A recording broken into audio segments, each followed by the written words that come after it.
ያው እንግዲህ እንደምታዩት ነው ዳናይት ሌላ ታሪክ ውስጥ ገብታለች ማንን ለመደብደብ እንደሆነ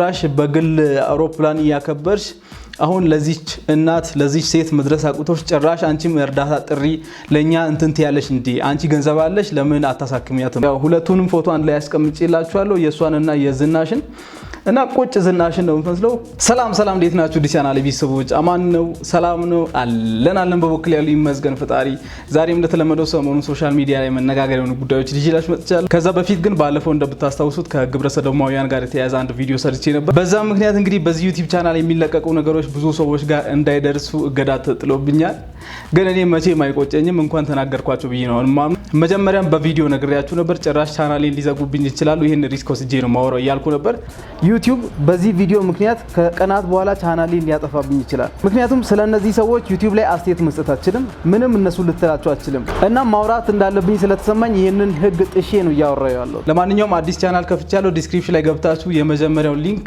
በመንካት ሰብስክራይብ አድርጉ በዚህ ቻናል ላይ ሪአክሽን ቪዲዮዎች የሚቀጥሉ ይሆናል በዛኛው ደግሞ ቭሎግ እና ፕራንክ የምሰራበት አዲስ ቻናል ከፍቻለሁ ግን አሁን ቻናሌ አልተዘጋም እገዳ ብቻ ነው የተጣለብኝ ማለት ነው ይሄ እስከሚነሳ ድረስ በዚህም ቻናሌ የምንቀጥል ይሆናል አዲሱን ቻናሌን ሰብስክራይብ አድርጉ ሁላችሁም ደግሞ ይሄንን ቪዲዮ ላይክ በማድረግ የቻልነውን ያክል ቪው እንዲያገኝ ጥረት እናደርጋለን ማለት ነው ይህ ዳሎል ኢንተርቴይንመንት ነው Check the mic and make sure it sound right boys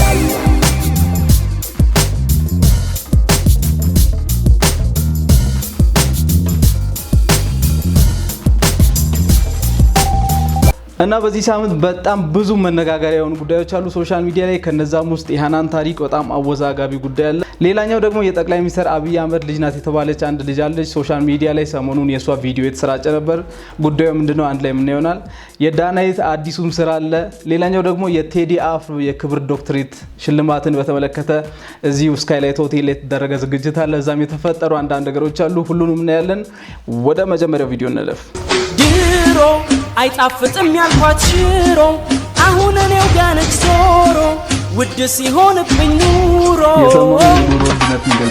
ድህነት የከቦ ከገባው ርቦኝ በላለው ጸልዬ ክትፎዬ ናት ብዬ ሲቸገር ሰው ተርቦ በጭንቀት ቶሎ አስቦ ሰርቶ ይበላል ሽሮ ጥብስ ነው በሷ አይምሮ ቂቤ ጠጋ ደስቱ ላይ እንዲሰማ ሰማ አየር ላይ ሰሞኑን እንግዲህ የኑሮ ውድነቱ በጣም ከባድ ሆኗል ቅቤ ጠጋ አድርገሽ ወጡን ሳታስነኪ እንፋሎቱ ብቻ ነክቶት ወደ ኋላ ትመልሻለሽ ማለት ነው እንቀጥል እስቲ ደሞዙም ሲገኝ ስጋ አማረኝ እንደገና ሽሮ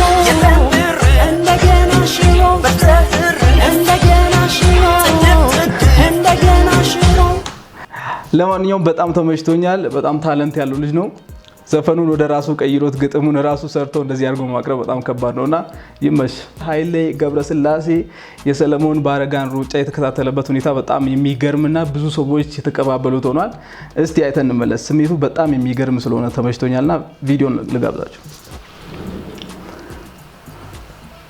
ስሜቱን እያያችሁ ነው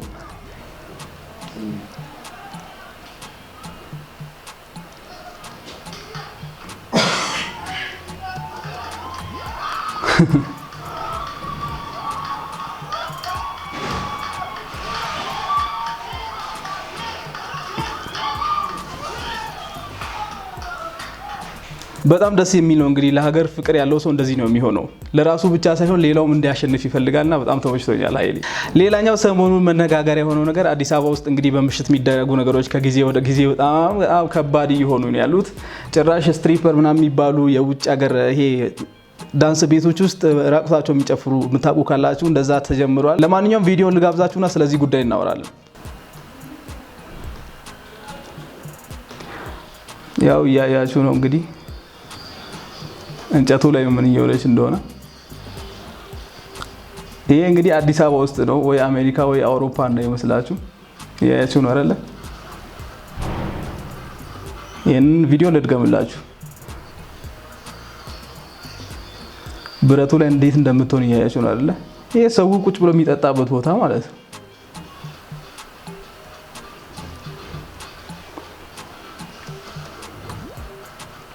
ያው እዚህ ደርሰናል እንግዲህ። ይሄ ደግሞ ቺቺኒያ የተቀረጸ ቪዲዮ ነው።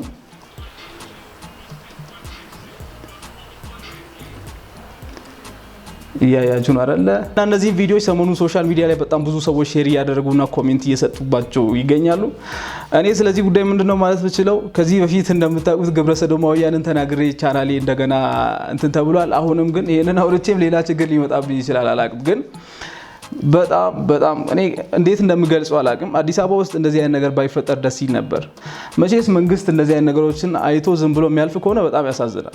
ሌላኛው ሰሞኑን ሶሻል ሚዲያ ላይ መነጋገሪያ የሆነው ነገር የሃናን ታሪክ አወዛጋቢ ድርጊት ነው። በጣም የሚያወዛግብ ነገር ነው ያደረገችው። ምንድነው የተፈጠረው? እንደምታውቁት አርቲስት ዘነቡ በጡት ካንሰር ምክንያት እርዳታ ፈልጋ ለሕክምና እርዳታ ፈልጋ ሰይፉ ጋር መቅረቧ የሚታወስ ነው።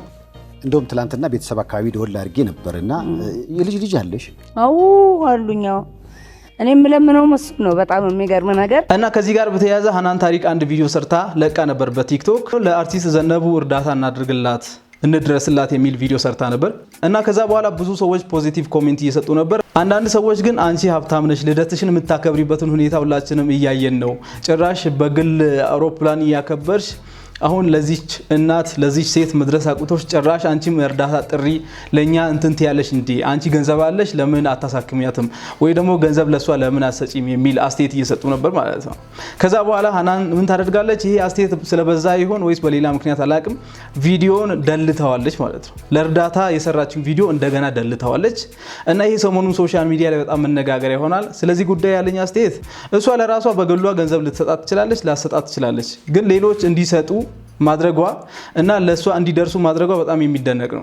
ከዛ በኋላ ደግሞ የሷ ቪዲዮን ማጥፋት ትንሽ ደስ አይልም። በጣም እንወዳት አርቲስት ናትና መሰቃየት የለባትም ብላ እውነትም ከልቧ አምና ቪዲዮን ከሰራችሁ ማንም ምንም ስላለ ቪዲዮን ማጥፋት ያለባት አይመስለኝም እና ሰሞኑን ሶሻል ሚዲያ ላይ መነጋገሪያ ሆኗል። እናንተ ስለዚህ ጉዳይ ምንድነው የምትሉት? ኮሜንት ላይ ጻፉልኝ። ወደ ቴዲ አፍሮ ጉዳይ ስንገባ እንግዲህ ሰሞኑን ቴዲ አፍሮ ከጎንደር ዩኒቨርሲቲ የክብር ዶክትሬት መሸለሙ የሚታወስ ነው። እዛ ሄዶ የክብር ዶክትሬቱን ተቀብሎ ከመጣ በኋላ ደግሞ እዚህ ስካይላይት ሆቴል ላይ እንኳን ደስ አለ ዝግጅት ተዘጋጅቶለታል በአርቲስቶችና በታዋቂ ሰዎች እና ከዛ በኋላ አንድ ሰሞኑን መነጋገሪያ የሆነ ቪዲዮ ልጋብዛችሁና ስለሱም እናወራለን።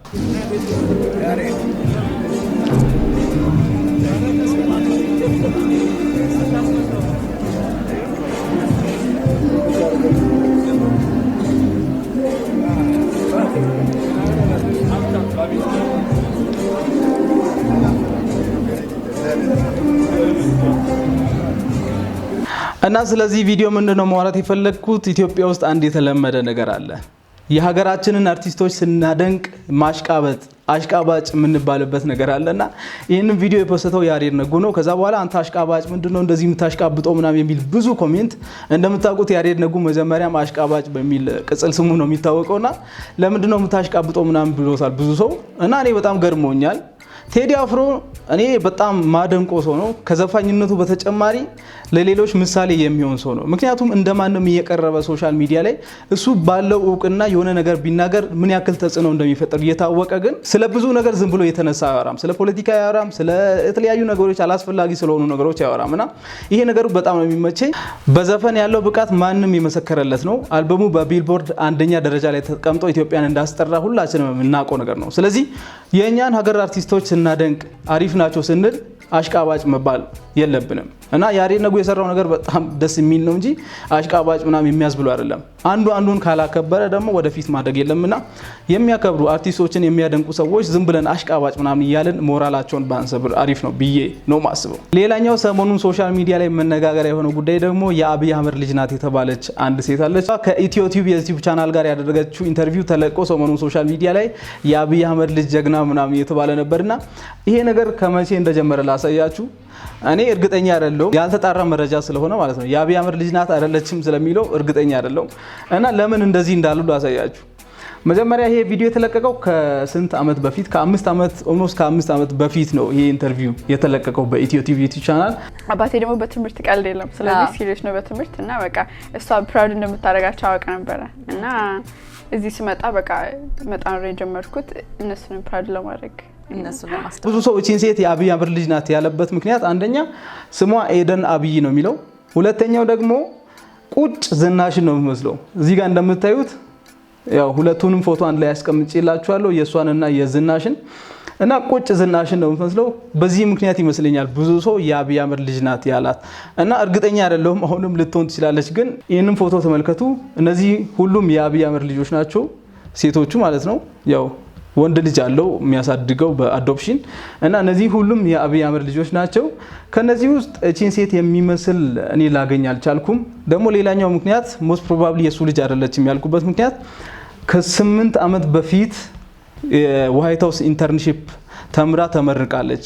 የዋይት ሃውስ ኢንተርን ማለት እዛ ዋይት ሃውስ ውስጥ የአሜሪካ ፕሬዝዳንት ቤተ መንግስት ውስጥ የሚሰራና እዛ የሚማር ማለት ነውና በዛ ጊዜ ኢትዮጵያን አስጠርታለች ጀግና ምናምን ተብላ ከዛ በኋላ ነው ጠቅላይ ሚኒስተር የሆነው አብይ አህመድ። ያው 4 ዓመት ኦልሞስት 4 ዓመት ነው እሱ ወደ ስልጣን ከመጣ እና ከ8 ዓመት በፊት እቺ ልጅ ተመርቃ አስቡት። አሁን እድሜዋ ስንት ቢሆን ነው? የአብይ አህመድ ደግሞ እድሜ 40 ቤት የመጀመሪያዎቹ 40 መጀመሪያዎቹ አካባቢ ይመስለኛልና እቺ ልጅ ሲጀመር የሚያደርሳትም አይመስለኝም። ይሄ ነገር ትክክለኛ መረጃ አይመስለኝም የአብይ አህመድ ልጅ ናት የሚለው ነገር ግን ቱናቱን ስቲል እኔ እርግጠኛ አይደለሁም፣ ምክንያቱም እኔም እርግጠኛ ስላልሆንኩ ማለት ነው። ግን በጣም ያሳቀኝ አንድ ነገር አለ። ኮሜንት ላይ በጣም ብዙ ሰው የአባቷ ልጅ ምናምን እያለ ኮሜንት እያደረገ ነበር። አንዱ ደግሞ ምንድነው ያለው? ዝኑዬ እባክሽ እቺ ልጅ ለማንም እንዳሰጪብኝ ምናምን ብሏልና ሰው ሞራሉ ደስ ይላል። ለማንኛውም ወደ ዳናይት መክብብ ጉዳይ ስናልፍ እንግዲህ ዳናይት መክብብ አዲስ ነገር ጀምራለች። ግራም ያጋባ ነው። ሰሞኑን እሷ ላይ ሚም የሚሰሩ ሰዎች በጣም ተደናግጠዋል። እሷ ላይ የሚያሾፉ ልጆች ዱቄት የሚሉ ሰዎች እሷን ተደናግጠዋል። ምክንያቱም እነሱን ዱቄት ለማድረግ ዝግጅት ጨርሳ ሌላ ታሪክ ውስጥ ገብታለች እና እስቲ ቪዲዮን ልጋብዛችሁ። ያው እንግዲህ እንደምታዩት ነው ዳናይት ሌላ ታሪክ ውስጥ ገብታለች። ማንን ለመደብደብ እንደሆነ አባቴ መስሚያት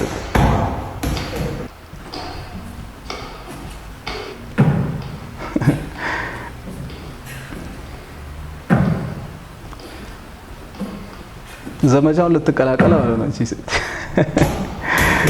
ሰሞኑን ጥሪ ተደርጓል። ህልውና ዘመቻ ምናምን የሚባል ነገር ወጥቷልና እዛ ልትገባ እንዳይሆን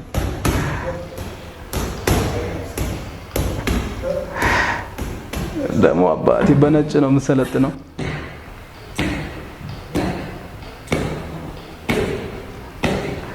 አሰልጣኙን ባረገኝ ያዝብላላ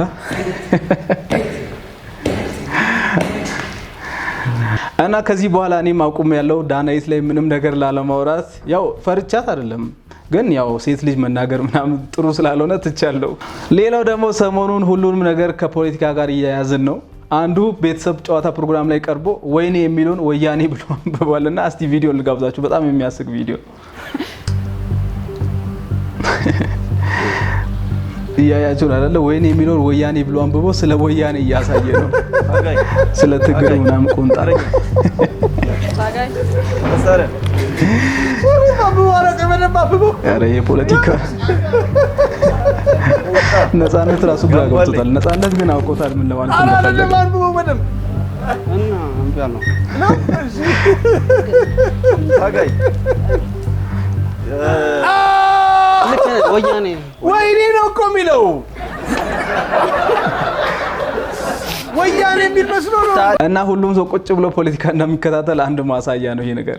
ለማንኛውም የዛሬው ቪዲዮ ይህን ይመስል ነበር። ሌላ ጊዜ በተሻለ ቪዲዮ እስከምንገናኝ ድረስ መልካም ቆይታ ይሁንላችሁ ያልኩኝ እንዳትረሱ አዲሱን ቻናሌን ሰብስክራይብ አድርጉ። ዲስክሪፕሽን ላይ አስቀምጬላችኋለሁ። የመጀመሪያው ኮሜንትም ላይ አስቀምጬላችኋለሁ። ኮሚኒቲ ፖስትም ላይ አስቀምጬላችኋለሁ።